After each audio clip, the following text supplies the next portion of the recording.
You might remember the Triumph Stag by its sound before anything else. A deep, offbeat burble from a 3-litre V8, the most beautiful thing Coventry ever put its name to. Sean Connery drove one as James Bond. Buyers waited a year to own one.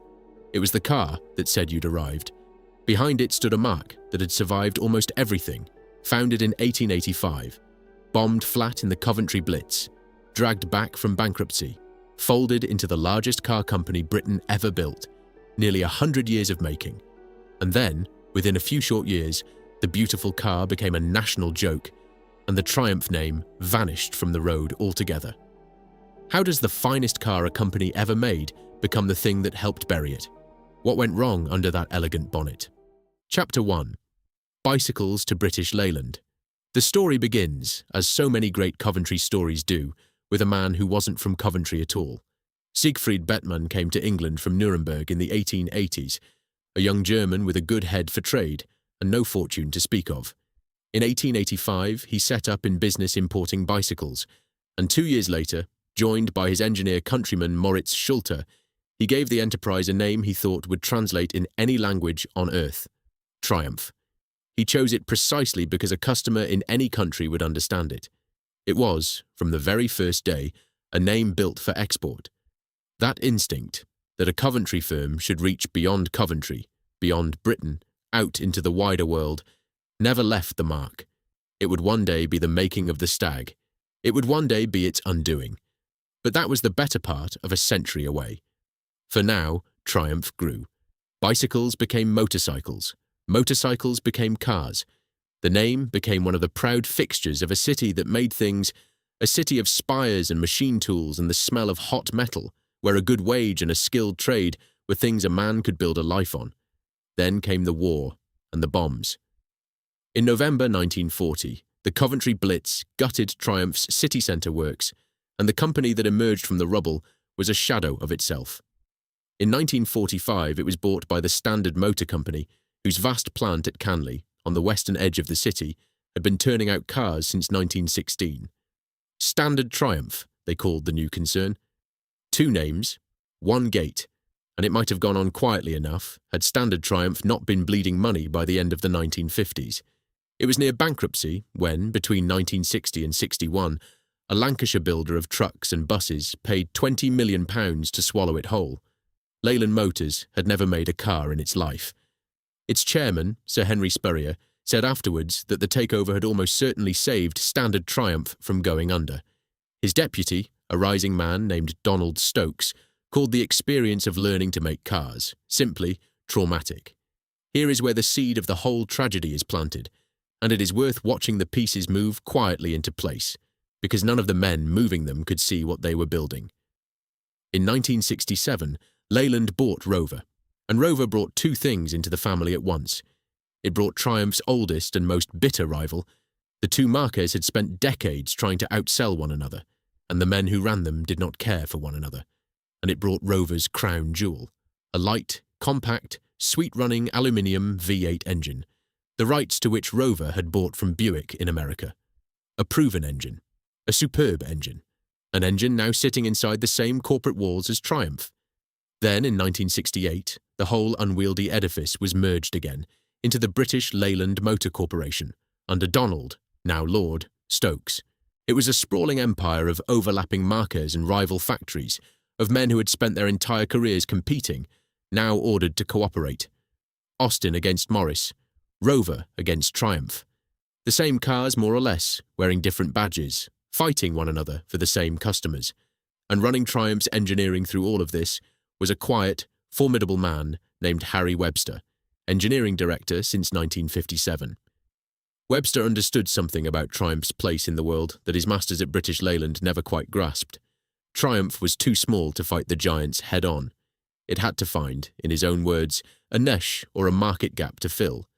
He was about to find the most beautiful niche in the company's history. He was also, without the faintest idea he was doing it, about to walk his mark towards a cliff. Chapter 2. Michelotti's Masterpiece and the Engine Myth. It started, as the best cars often do, almost by accident.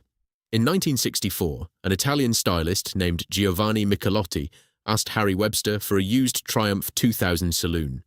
Michelotti, Micho to Webster, for the two men were close friends, wanted to take the car back to Turin and build something of his own from it. A showcase, a calling card. On one condition: Triumph got first refusal on whatever he made. What he made was extraordinary.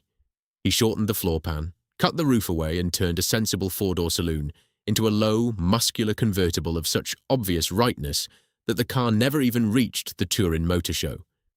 Webster took one look and grabbed it before it could. The project was given a name. They called it the Stag. The ambition swelled to match the shape. This would be no mere convertible. This would be a four-seat Grand Tourer to humble the Mercedes-Benz SL, a car for what Webster called the young executive, and above all a car for America, where the money was and where the engine of choice was, without question, a V8. And it is here that we must stop and deal with the story you have almost certainly heard. The story that Triumph, too proud and too foolish to use the excellent Rover V8 sitting right there in the corporate cupboard, arrogantly bolted two of their own four-cylinder engines together, called it a V8, and unleashed a monster. It is a wonderful story. It is repeated in pubs and paddocks to this day, and it is in almost every particular wrong. The truth is quieter and, in its way, sadder. Back in 1963, years before the British Leyland merger, before Rover was even in the family, Triumph's chief engine designer, a man named Lewis Daughtry, had drawn up a plan for an entire family of modern engines to replace Triumph's aging units. Not one engine. A family, a slant 4 and a V8, conceived together, sharing bore dimensions and tooling, scalable from 1.5 litres all the way up to 3. As one Mark historian has put it, the V8 was never an afterthought bolted onto the 4. The two were designed at the same moment, as siblings. They shared a design philosophy. They shared a machining line, but they were not the same engine wearing different clothes. The V8 turned on a single, purpose-made crankshaft, not two four-cylinder cranks lashed together. Its cylinder heads would not even interchange with the 4s. This was a bespoke V8, drawn from a clean sheet by a man who knew exactly what he was doing. There is even a delicious irony buried in the timeline, one that ought to have killed the myth on its own. Because Triumph agreed to supply the slant 4 to Saab in Sweden for their new 99, the four-cylinder actually reached the market first, in a Swedish car. The V8 appeared in a Triumph in 1970, 2 full years before the famous slant 4 found its way under the bonnet of a Triumph at all in the 1972 Dolomite. The engine everyone believes was cobbled together from 2 4s arrived before the 4 did. So, the Stag's engine was not the product of arrogance. It was the product of ambition, and, as it grew, of compromise. It began life as a 2.5-litre unit with Bosch mechanical fuel injection, but the injection proved troublesome. Under a brilliant engineer named Spen King, Charles Spencer King, who had, as it happens, helped bring the Rover V8 to Britain in the first place, the engine was enlarged to just under 3 litres by opening out the bore, and the fickle injection was dropped in favour of twin Zenith-Stromberg carburetors, partly to satisfy tightening American emissions rules. Even the car's signature was born of a problem, not a flourish. That distinctive T-bar roll hoop, arcing over the cabin, the silhouette every enthusiast now adores, was fitted to cure a catastrophic shake in the open body shell and to help meet looming American rollover standards. An engineering fix, remembered forever as a stroke of style. By the end of the 1960s, Triumph had it all in hand. A shape by Michelotti, a bespoke V8 with a glorious voice, a niche no rival occupied. Everything, on paper, was in place. And paper, as they were about to learn, is not a motorway on a hot day. Chapter 3. The Woofle and the Waiting List. The Triumph Stag went on sale in June 1970, at a little under £2,000, and for a few golden years it was exactly the car Harry Webster had dreamed of. Picture what arrived in the showrooms. A 4-seat convertible of real elegance, wood laid across the dashboard, leather on the seats, electric windows, power steering, the whole apparatus of having arrived. You had done well, and here was the car that said so, quietly, to everyone who saw you in it. And when you turned the key, the 3-litre V8 answered with a sound owners have spent 50 years trying to describe and never quite managing. A deep, offbeat burble, half growl and half chuckle, that rose and fell as you worked the throttle and settled. At a cruise, into something you felt in your chest as much as heard. They came to call it, simply, the woofle. It was the car's soul, and everyone who heard it knew it. Buyers heard it. The waiting lists ran to 6 months, to 12 months, and stubbornly refused to shrink well into the middle of the decade. People queued and paid and waited the better part of a year for a car that had, quite genuinely, no direct rival on the market. Nobody else was building a 4-seat V8 convertible at anything like the price. The Stag made its own weather. To sit in one on a good day with the roof down and the T-bar overhead and that engine muttering ahead of you was to feel the whole promise of the thing. This was long-legged, effortless motoring, especially as an automatic with overdrive. The sort of car you took to the coast, 4 up, and arrived unhurried and unruffled. It had power steering that did the work for you, and a ride that soaked up the miles. It looked, from every angle Michelotti had drawn, entirely right, and its power told a flattering story on paper too. 145 brake horsepower, a figure that stood comparison with the larger 3.5-litre Rover V8, the very engine the myth insists Triumph should have used. On the specification sheet, the young executive's grand tourer wanted for nothing. The Stag was built, though, in a way that ought to have worried someone. The bodies were pressed at Speke, on Merseyside, then carried the length of the country to Canley in Coventry for final assembly. 2 strike-prone factories, dozens of miles apart, stitching together a car that demanded precision at every joint.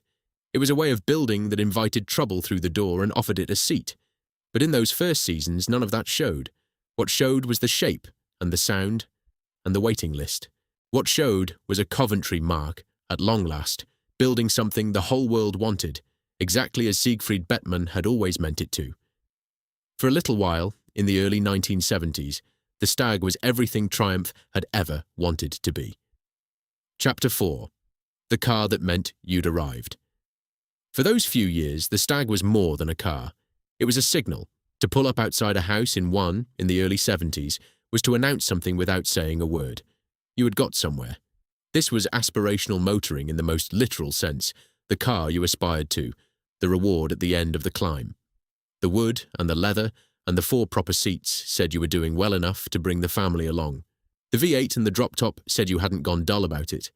It sat in a very particular sweet spot of British life. Respectable, but with a pulse.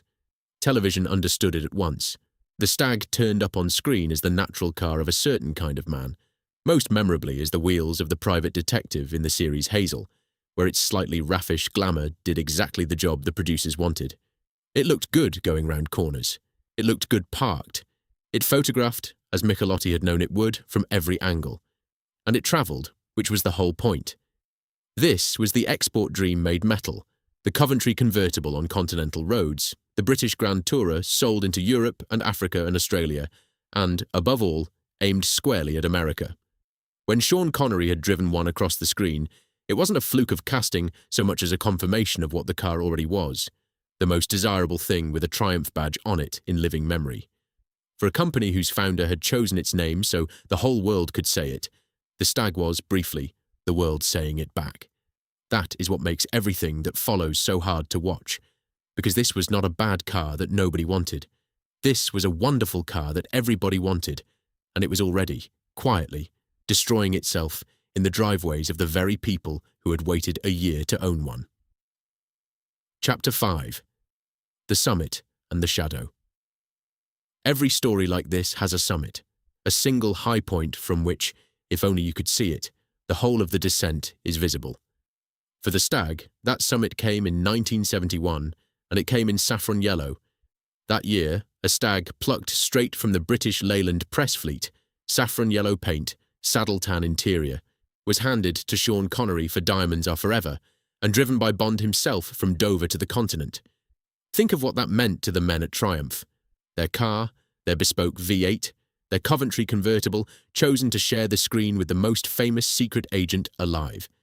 For a mark named so the whole world could pronounce it, there was no higher moment, the most British of luxuries, at the wheel of the most famous Scotsman on earth. And yet, even here, at the very peak, the shadow was already lengthening, and the men whose job it was to test the car for a living could feel it.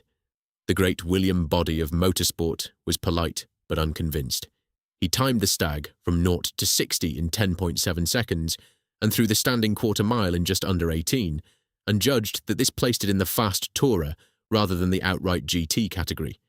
It looked, he conceded, very nice indeed, and it was reasonably priced. But it took its time getting going. The looks, he sensed, were writing checks the car itself couldn't quite cash. He did not know how right he was, nor did the men at the top, who were busy believing something that would prove almost heartbreaking in hindsight. British Leyland's own sales team had projected that the Stag would sell around 12,000 cars a year. 12,000. It never came close. Its very best year would be 1973, when it managed 5,500, and it fell away from there. The forecast was a fantasy, and the fantasy had been costed in, planned for, believed. Worst of all was the quiet confidence of the engineers who had signed the car off. Spen King himself would recall that there had been few engine problems in development. Few problems in development. That is the sentence to hold on to as we cross from the golden age into everything that followed. Because out in the world, in the driveways of early owners, on the hard shoulders of brand new motorways in the flat heat of a Californian summer, that beautiful, bespoke, misunderstood V8 was already beginning to do the one thing no engine should ever do. It was beginning to cook itself. Chapter 6. The Seeds of Self-Destruction. To understand what went wrong, you have to separate three different things that all got tangled together in the public mind, and then blamed, indiscriminately, on the engine. There was what Triumph got wrong on the drawing board.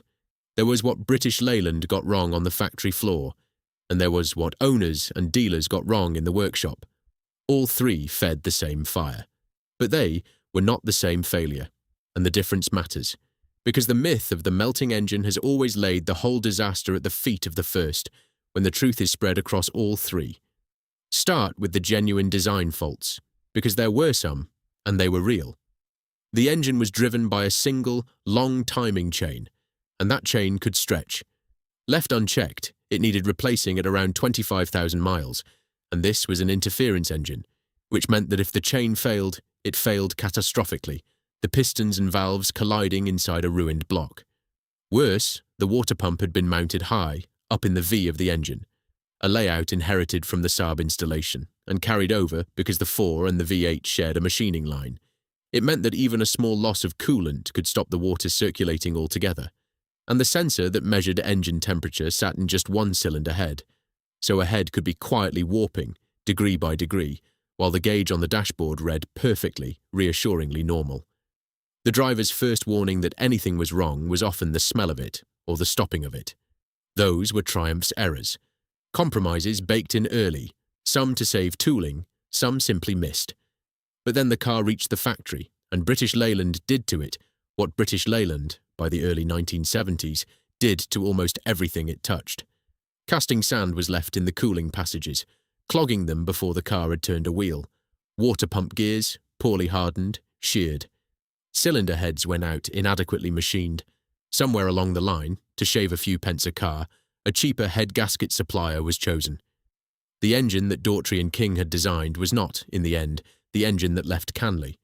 It was a rougher, cruder, less careful thing, the right design, assembled wrong, and this was not happening in a well-run factory having a bad week. The men at Speke, pressing the bodies, and the men at Canley, bolting the cars together, were working inside a company at war with itself. Walkouts and go-slows, disputes over who did which job and for how much, a production line that could stop dead over a grievance 3 departments away. The Stag needed the most careful assembly of any car Triumph made. It got some of the least reliable in the country. And then the car reached the owner. And here came the third failure, the cruelest, because it was the most avoidable of all. The Stag's iron block and aluminium heads demanded corrosion-inhibited antifreeze in the cooling system all year round, summer included, to stop the two dissimilar metals quietly eating one another through simple electrolysis. Almost nobody understood this. Not the owners, who topped up with plain tap water on a warm day and thought nothing of it. And, this is the damning part, not the dealers, either, who did exactly the same.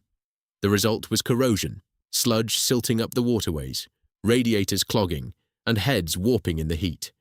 A car would go in to be fixed and come out with its radiator still half blocked, primed to fail all over again.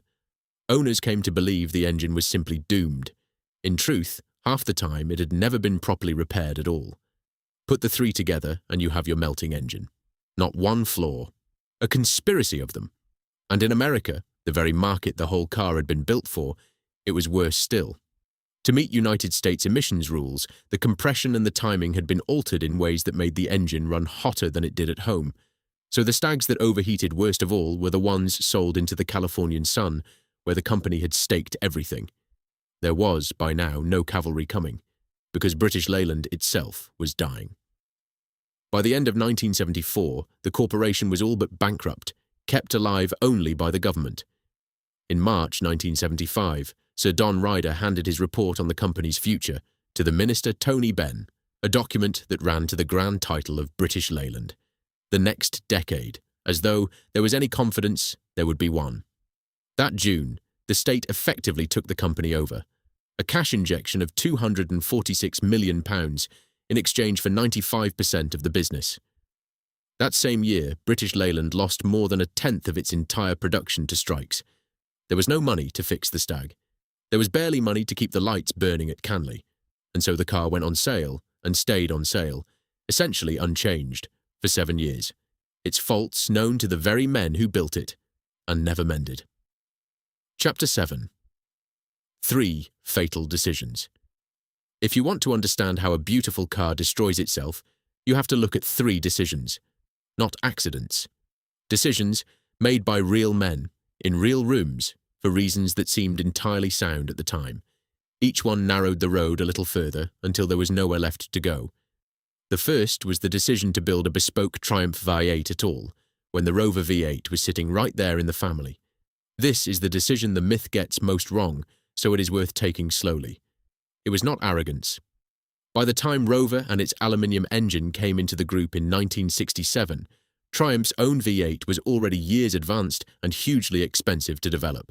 To scrap it and start again from Rover's engine was, to the men responsible, almost unthinkable.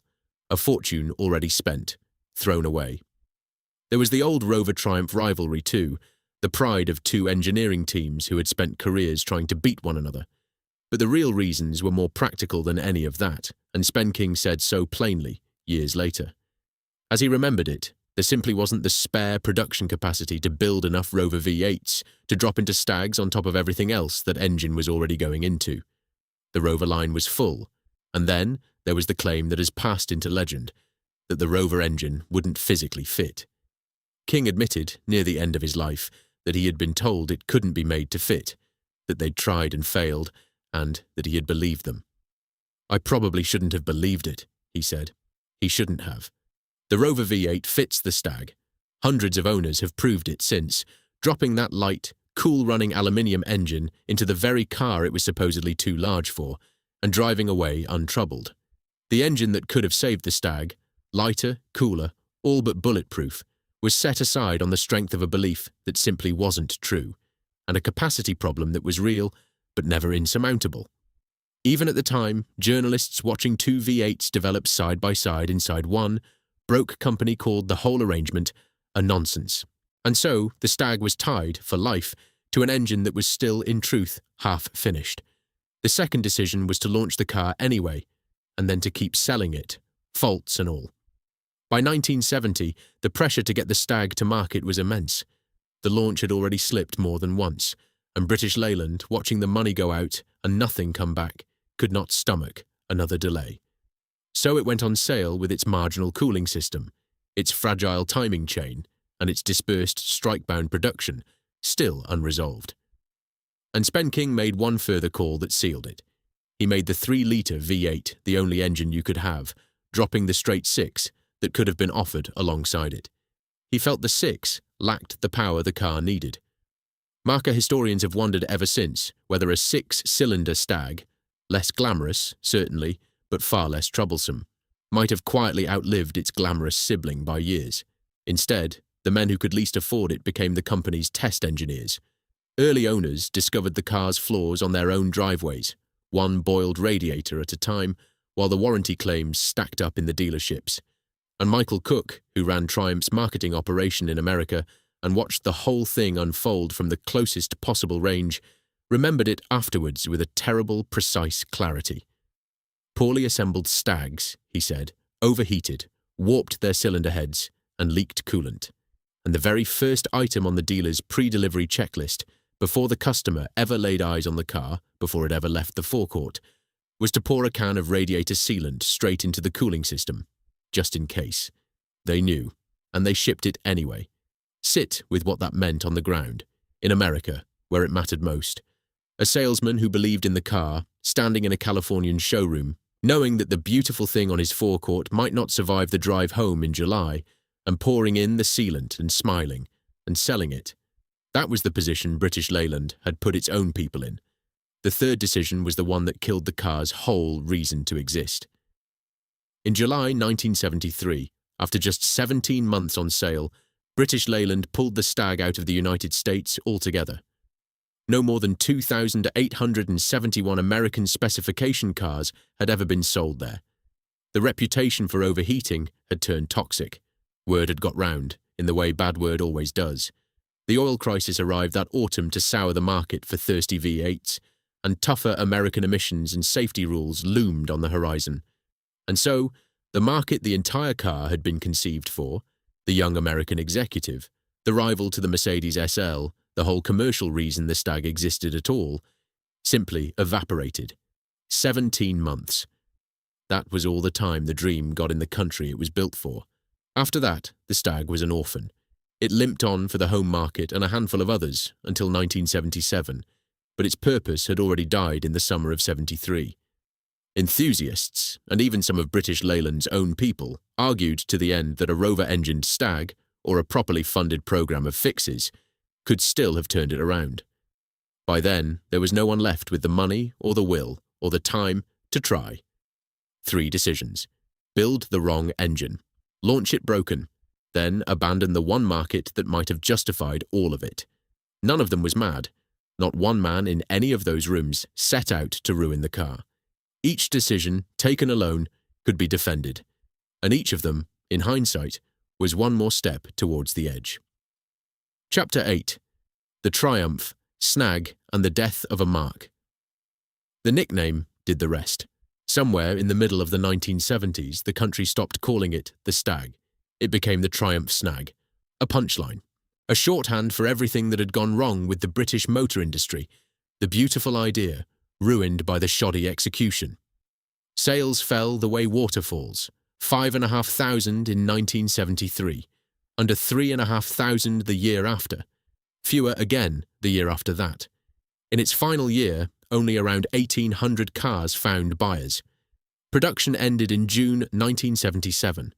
25,877 Stags had been built across 7 years. Some sources say a few dozen more, and the exact figure has been argued over ever since, but the shape of it is clear enough. The car that had once carried year-long waiting lists left the world, in the words of one historian, mourned by few. But the Stag was only the beginning of the ending. Triumph itself was coming apart. Its last great hope, the TR7 sports car, was shunted between 3 factories, Speke, then Canley, then Solihull, and one by one, every one of those factories closed. Men who had built cars all their working lives learned their trade was ending, not in a single announcement, but in a slow drip of closures, each one moving the work a little further from the hands that knew how to do it. On the 25th of August, 1980, the last Triumph Spitfire came off the #1 track at Canley, and car production at the plant that Standard had run since 1916 simply stopped. 64 years of building cars on that site. The machines went quiet. The men went home. The mark itself staggered on a little longer. Triumph's final car was the Acclaim, a rebadged Honda, built down at Cowley, competent and reliable, and utterly, completely anonymous. There is a bitter little irony in it. The marquee undone by an engine it built itself ended its life selling an engine built by somebody else entirely on the other side of the world. When the Acclaim was retired in 1984 and replaced by a Rover, the Triumph name died with it, and it did not come back. Sit with what that means. A mark founded in 1885, named so that the whole world could say it, ended its days as a Japanese saloon wearing a British badge, and then ended altogether. From Siegfried Bettmann's export dream to the last Acclaim was 99 years. It missed its own centenary by a single year. British Leyland by then had become a national wound. Nationalised, strike-bound, hauled from crisis to crisis, it fell at last to the hard, unsentimental turnaround of a South African named Michael Edwards, who closed plants and faced down the unions and saved what could be saved by cutting away the rest. But the damage the Stag had done to the wider name was by then permanent. When people wanted a shorthand for a British car that looked wonderful and let you down, they reached again and again for the memory of that gorgeous convertible sitting on the hard shoulder with its bonnet up and steam pouring out. The car had become the story of the industry that built it. Beautiful, ambitious, betrayed in the end by the very people who were supposed to look after it. Chapter 9. What remains? Drive out to Canley today, and where the works once stood, you will find a supermarket, a large Sainsbury's, fast food outlets, an office park, all of it near a junction the locals call, with feeling, Malfunction Junction. Of the entire standard Triumph plant, the presses, the assembly tracks, the tens of thousands of working lives that pass through those gates, one original building survives, the Standard Triumph Recreation Club. The place where the workers once went to relax now stands alone on a road called Herald Avenue, a small commemorative badge sculpture, nearby the only sign that any of it was ever here at all. That is what the factory came to, but it is not quite where the story ends, because in November 1979, 2 years after the last Stag was built, while the country was still laughing at it, a man named Tony Hart founded the Stag Owners Club, and the enthusiasts did the thing British Leyland never would. They finished the job. They fitted uprated radiators and better timing chains. They worked out and passed around the simple truth about the all-year antifreeze that the dealers had never understood. They engineered out the faults, one by one, in garages and at club meetings up and down the country, sharing what they learned as they went. Some gave up on the Triumph V8 altogether and dropped in a Rover or a Ford engine instead, and no purist can quite forgive them, though the irony of finally fitting the Rover V8 is hard to miss. But most did not. Most kept the original engine, and it turned out that a Triumph V8, properly built and properly maintained, was never the monster the myth described. It was a good engine, badly finished by a dying company, and it could be made whole. And so, the strangest thing happened. The car mourned by few became one of the most cherished classics Britain has ever produced. By the club's own reckoning, drawing on the official figures, close to half of every Stag ever sold in this country is still with us. A survival rate most classic cars can only dream of. Something like 16,000 of them sit on the worldwide register. Values, once next to nothing, climb year upon year, and the woofle still turns every head at every show it rolls into. The men who made it did not live to see the world come round. Michelotti died in 1980. Harry Webster died in 2007. Spen King in 2010. The three who dreamed the Stag into being were all gone before their creation was forgiven. But forgiven it was. And there is a quiet justice in that, of the kind these stories so rarely offer. The Stag was never really killed by a bad engine. It was let down, by a company too broke to build it properly, by a dealer network that never understood it, by 3 decisions taken under pressure by men who each believed, at the time, that they were doing the sensible thing. And what saved it in the end was the one thing British Leyland could never supply, at any price, in any quantity: somebody who actually cared. The factory is a car park now. The engine that was built to melt itself runs, this weekend, in thousands of driveways across the country. And the beautiful car that Britain turned into a joke is loved, at last, exactly as Giovanni Michelotti always meant it to be.